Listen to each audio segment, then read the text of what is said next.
Hi, Laurie. As much Oh, as that hi, feels Ashley.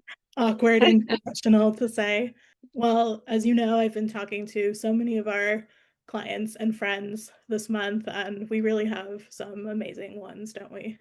Absolutely. And, so many kudos to you. You've done such an amazing job on this series. And shout out to Zach Lino for making sure it gets up on the website and looks beautiful. So, yes, It's congratulations. definitely, thank you. It's definitely highlighted to me how there's just not enough hours in a day to just sit and simply talk to people, especially people that we work with when, we're always trying to get projects done and releases Yeah. out, and we don't really just get to share our everyday experiences all the time.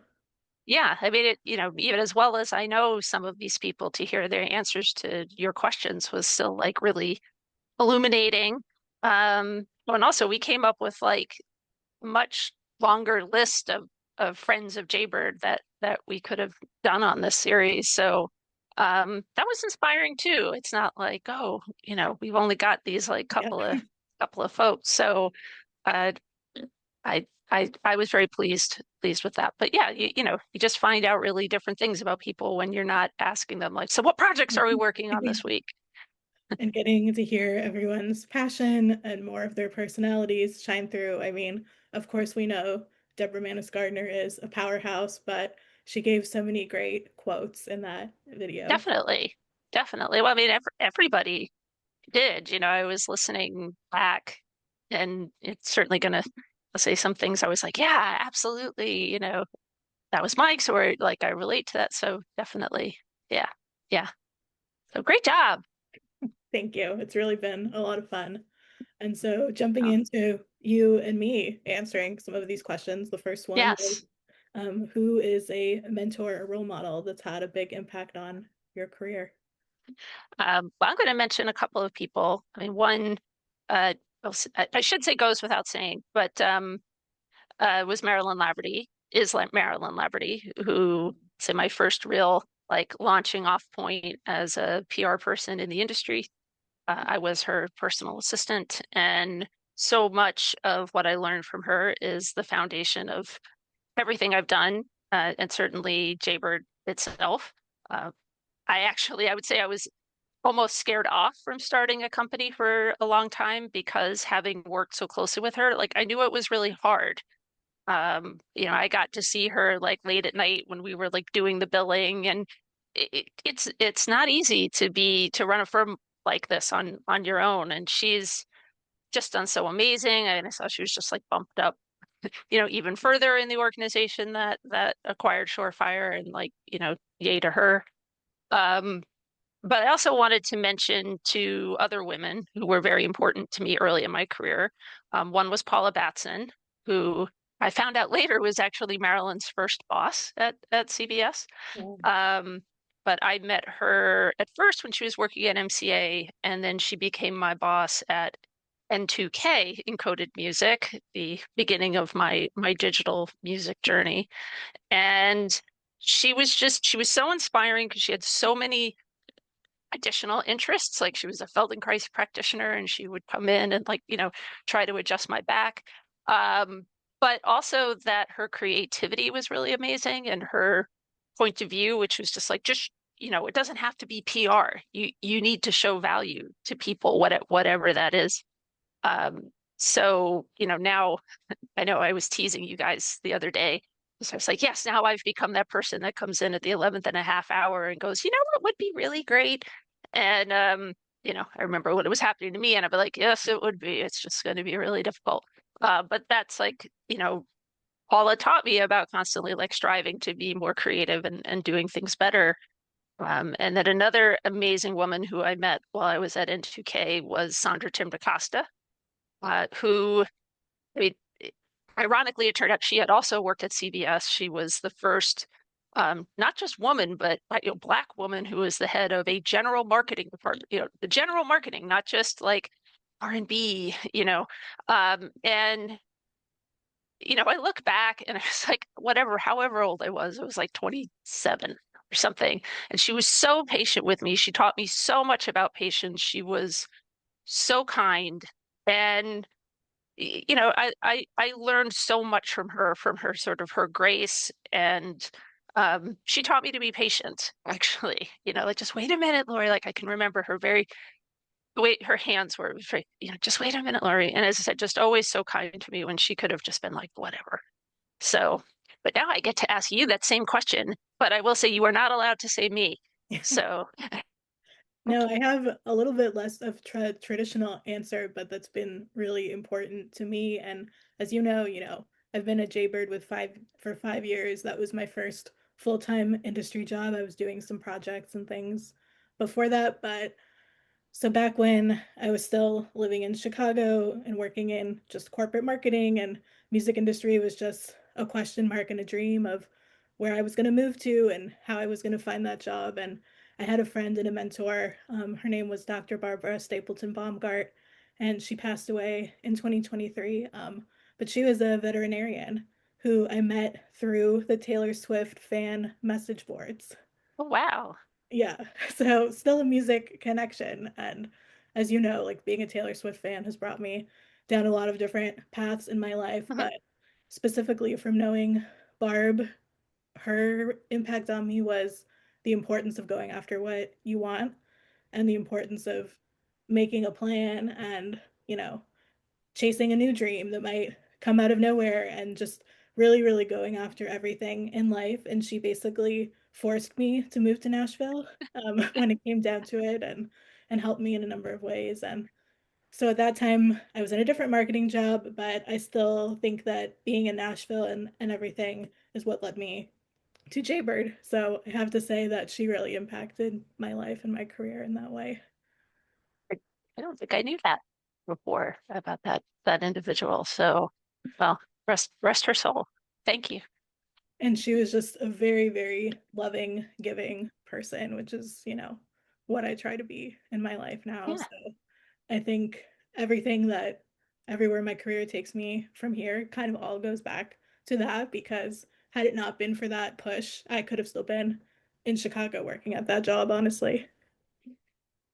Yeah. I mean, sometimes it's just that outside person that goes, "Ugh," who sees more in you than you're ready to see in yourself. Yeah, So, yeah, definitely. Well, and I think another great question that I've been having so many conversations with everyone about is what is the biggest issue in our industry that 10 years from now you hope is in a better place than now for women? um, this is a tough one. In there are so many things that I think we've made a lot of progress on, and I heard like Deborah talk to this. I mean, hoping that I'm the last generation that I'll say the previous generation before us kind of had this like there can be only one mentality of like there's one seat at the table, and that really was kind of created a type of Hunger Games mentality among all people who would be considered minorities. Like, it wasn't just women. It was, people of color or people with different sexual orientations or identities. Like, all right, if there's only going to be like one seat at the table for someone who is not, you know, a straight white male, like there's no collaboration, with each other. It said it's much more Hunger Games. Um, I am hopeful that mentality is changing for the generation that's getting, say, mentored by people of my generation. Um, because that there can be only one, or Kat said something about like I struggled, so now you're like you have to struggle too. Like, you Yeah. know, we don't need to pass down the generational trauma. Um, so I hope that's minimizing. Um, that's it's the main thing is what I would 10 years might be too short a timeline, but I would like to see 20 years, 30 years, there to be less of a need for like women-centric lists or lists for people of color or LGBTQ plus kind of lists. Um and I said 10 years. I wish I could say the 10-year timeline is enough. But and it's something that I know that a lot of people who would consider themselves in those categories, like sometimes, as you know, we have the clients, they don't actually want to be submitted for those lists sometimes because it's like I don't see myself as an ex music industry executive. I'm just a music. Why can't I just be seen as a music industry executive? Yeah. Um, and not everybody wants to be a role model. It exactly. Um, but I will say I was lucky to work in a lot of companies with a lot of women. Um, and some were great, some were not so great, like anybody else. So I feel like I was overall very fortunate. Um, but yeah, I guess that's and I think the thing of teaching people to be mentors, because I said if you had like a there can be only one, it wasn't like you were going to train the next generation. It was like you just wanted to keep them away from your seat at the table. Yeah. So like hearing Jeanette talk about the symphonic women's mentorship program of like, well, I saw this data and this is what I can do is do this amazing hundreds of women, thousands of women that have now been touched by that. um a mentorship also has to be taught. You don't just naturally go like, hey, I'm going to be a mentor. Well, that's a great point So because I am going to be a mentor in the symphonic program. yeah, so proud of you. That will be my first time, doing that sort of thing. I've done mentoring for, younger kids and like different Hmm. programs, but not in the music industry. So I'm like realizing that I am several years into Jaybird and have knowledge I can pass on and also learn from you and hear how your Hmm. mentoring experience goes while I'm doing that. And it's just life experience too. I mean, I think sometimes people think they have to be super senior, decades into their career before they can give any kind of advice. And actually, somebody who is a couple of steps after, entry level could actually give more valuable advice than, someone like me at times, um, because that's more current to their experience. Yeah, definitely. And I think that that ties into the issue that I was going to talk about that I hope improves, which is not just the pay gap, because I mean we're aware that, that's always been there, but also just pay transparency across the industry Mhm. for everyone. I think that most people have no idea what people at other companies make, people doing similar roles to them throughout the industry. And I Mhm. think this is in every industry, honestly, not just music. There's Oh, very yeah. few where there's that clear cut data, so it's hard to know what you can realistically ask for and strive for and Mhm. what those milestones are. Yeah, I mean, it's one piece of advice that when I was teaching at NYU, I would always, say to my to my straight white male students, I would say the one thing you can do if you care about this issue for your peers is to be transparent. So you don't have to tell them your exact salary to the dollar, but you can tell them the range, because otherwise it's hard to know, right? And I mean, New York State led the way with a lot of like you actually have to publish the range in a wanted ad, but that doesn't mean that's actually what the person's getting paid. So Yeah, um it's a yeah, I mean, I was thinking about this question. It's like, well, I have no idea if actually throughout my career, if I was compensated fairly or not.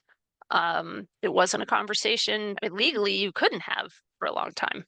Now you can. Now, salaries, can be discussed um, among employees. I mean, as an employer, I have to protect employee confidentiality, so that becomes a little bit of a weird dance. But yeah, that's a big change. definitely. And I think that, like you said, the best thing that men can do to help is to be transparent and, advise the people who are applying or interviewing or trying for that promotion. You should be asking for X range at least, because Mhm.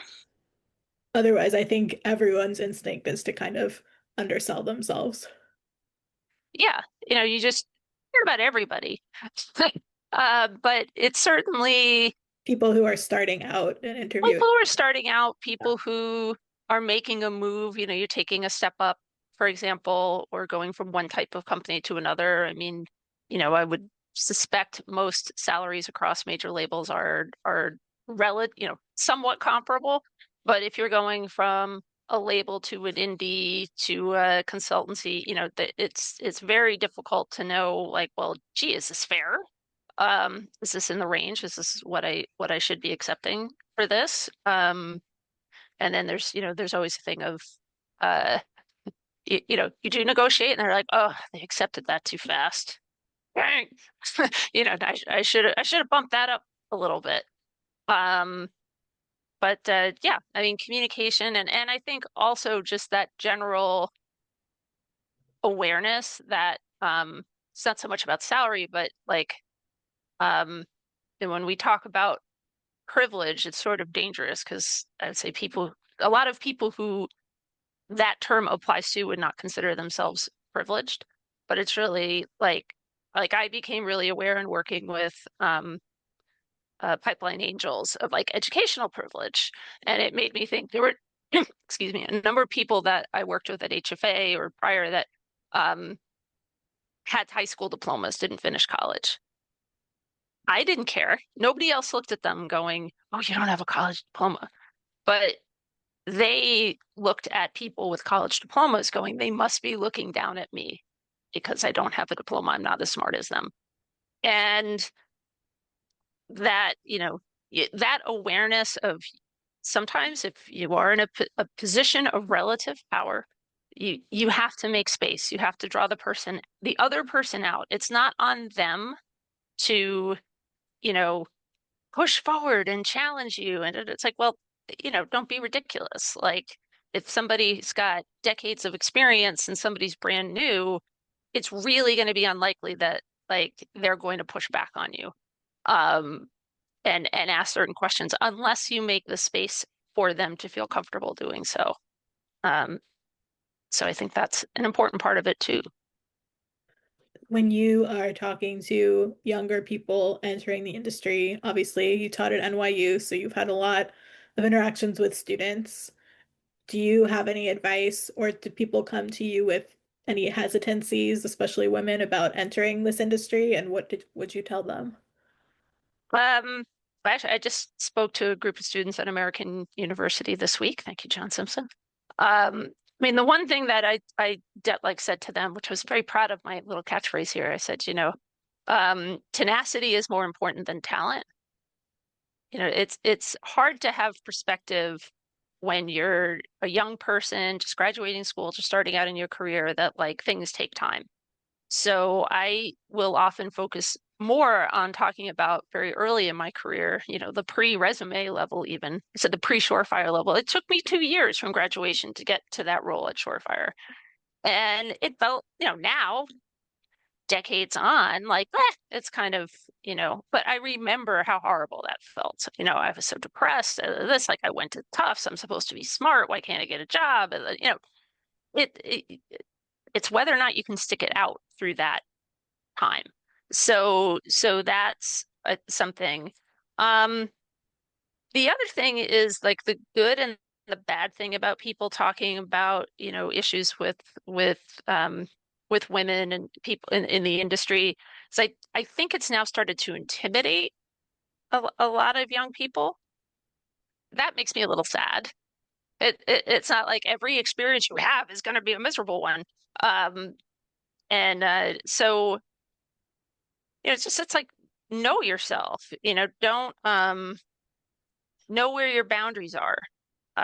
Because I think that's, what you see is people test and you can really want that job. Like I had one student who came to talk to me because they had been offered a job working for, or they thought they'd been, it was a very weird situation. Like, well, I'd be working with this manager, but I'd have to move to Florida. And it's kind of this thing. And I'm like, well, do you want to move? Like she didn't trust the guy necessarily that was hiring her. She didn't want to be in Florida. She wasn't interested in Latin music or dance music, so that like being in Miami would be an asset. I'm like, well, what are you doing? And it really boiled down. She was like, well, I want to be able to say I have a job after graduation. And I'm like, good Lord, you know, don't do that. Um, so that I think is the sort of I'll call them like false milestones because not like it's not a real thing to say like, yeah, I got to have a job at graduation. But the other thing that I see women do more than men of any orientation is like, well, at 25 I have to be this, and at 30 I have to be this, especially when they talk about marriage and kids. And look, it's not bad to be aspirational, but that is very, very dangerous because when you set something that like, that requires like a lot of, I'll say influence of the universe, it's not just your own gumption to like go do these things. You're going to make bad decisions if you're putting a timeline on that. So, I say it's a general piece of advice, but it does often seem to apply more to women than men. And I want to go back to what you said about tenacity and how long things can take because so I moved to Nashville from Chicago in 2017 and I joined Jaybird in 2021. So for those 4.5 years that I was at this other marketing job that I really didn't like, um, I was applying, I was interviewing, I interviewed at labels, I interviewed at lots of other different music companies around Nashville. And not only was I not getting the jobs, but even had I gotten them, none of them just felt right. It just didn't feel like anything was going to be the right fit for me. There was one job that I was really hoping I got that I would have loved at a venue, and they actually came to me and said the reason they were not offering it to me was because they felt they couldn't pay enough for my talents and they didn't want me to commit to underselling myself, which is not a common thing that you hear. I do think they were being honest. I think they were an independent venue and I think I would have been I very think that we're tempted to being say, honest. I would have told you how to negotiate that, but I'm glad you came to Jaybird instead. Um, but I think the other thing that you're, I think, glossing over, if I remember your timeline, I mean, you were running your podcast. You were doing things. Which is something that um, people also forget about is like, well, you can do a lot of this stuff on your own. Is it hard? Is it a pain? Are you essentially working two jobs? Your job that you're getting paid for and your passion project, whether you're a musician or, you were podcasting and now, even in addition to what you do here at Jaybird, you do video interviews like this, right? Like, um, put yourself out there. You can develop your resume and your portfolio. You can, if you're into PR, you can do PR for your friends' bands or a local restaurant or, whatever else. Um, you don't have to wait. Will you do it, maybe with the same, uh, expertise as somebody who's at a firm? Maybe not, but you're going to learn, and that's exactly what I had to do. And I think that podcast, my Taylor Swift podcast, was really the main reason I was able to even get the job interviews that I got at that time. yeah. So that's, don't just like, I mean, I think that's it's like, don't wait around for the magic to happen to you. Yeah. Um, you have to get out there. Um, and in those 2 years that I was in in the ether, I mean, I was writing about music. I was, said I was doing PR. Like I walked into job interviews with a portfolio that showed I could do the job. At the time, it was a literal physical portfolio. Yeah. Um, that's what employer wants to see. To what level are they going to have to train you um, just to do the job? Yeah. So, And I think and I hope that when I came and interviewed with you, that you saw not just the Taylor Swift podcast, but all of the oh, marketing, copywriting, everything else that I had been doing in my full-time jobs in other industries. exactly.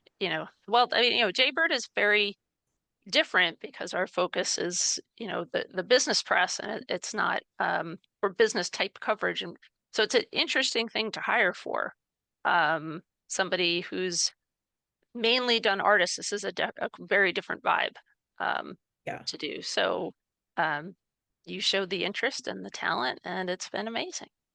And that reminds me too of when we were hiring for interns, so many of the applications we were getting clearly only wanted to do the artist side and were not really understanding, that this, as much as we tried to explain it, put it in the posting, talk to them, on interviews, people are very locked into the artist side. So it's hard to find as many people sometimes with the passion and the skills for the business Mhm. side. Yeah. And I mean, that's another like read the job description, people. Um, it's back in my day, it was hard to find out about a company. Read the job description, go on the internet. You know, don't write dear hiring manager. All of our names are on the webpage. Yeah.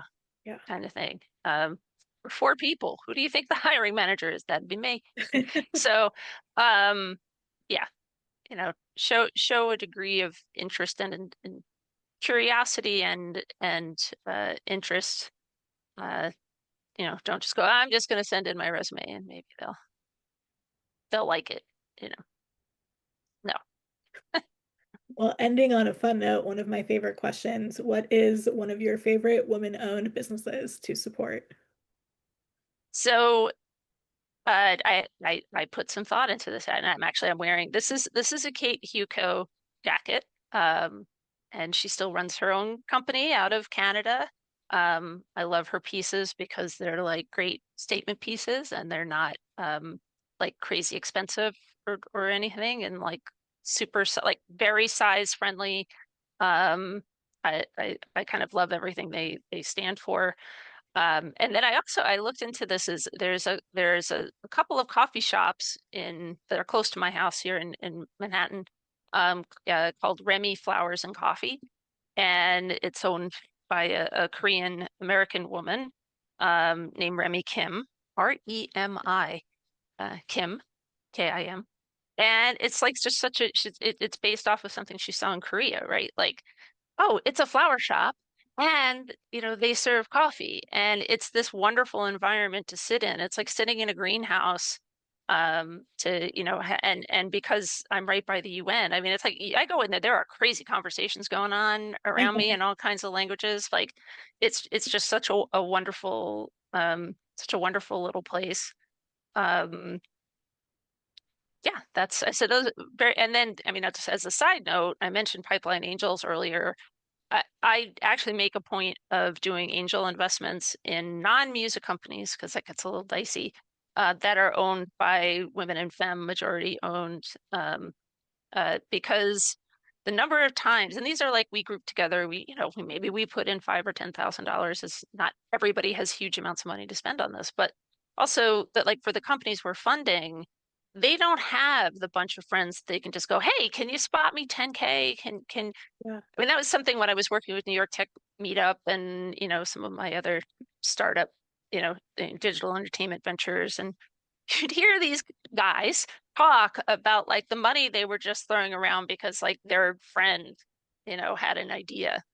And and these, like, well, this, like, we can do this for each other too. So that's been something that's really important to me. Um, my portfolio is on LinkedIn. But yeah, like, and so what can women do for each other? Spend at their businesses, do these things, financially support them. You can be an equity stakeholder too. Um, but what what are you investing in? I mean, I was gonna say you invest in so many different artists, like your Lord poster behind you. Like, Yeah. uh, My so we favorite shouldn't woman-owned forget. business is Lord.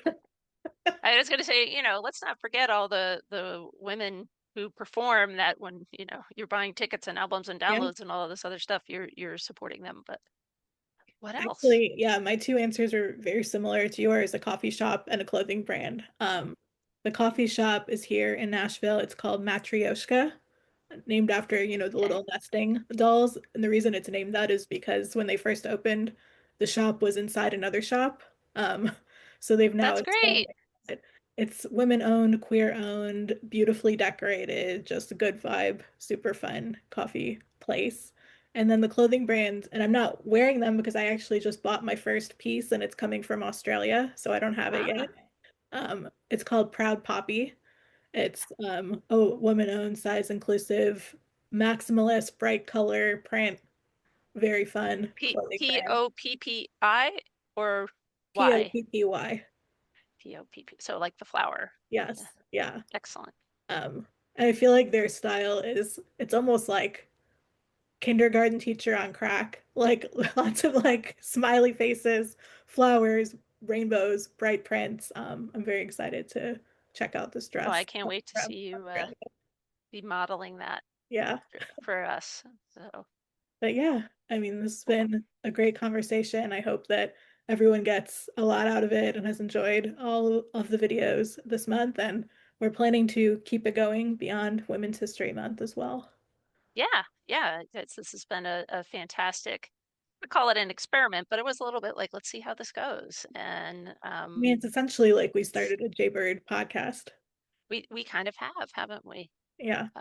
So once again, back to your roots. Yeah, Uh, back to your roots. But that's part of selling yourself on your skills, right? definitely. Yes. So great. All right. Well, yay to all the fabulous women, Yes, we not just to appreciate this all of you. profile, but so all right. And thank you, Ashley. And thank you, Laurie. This was a lot of fun.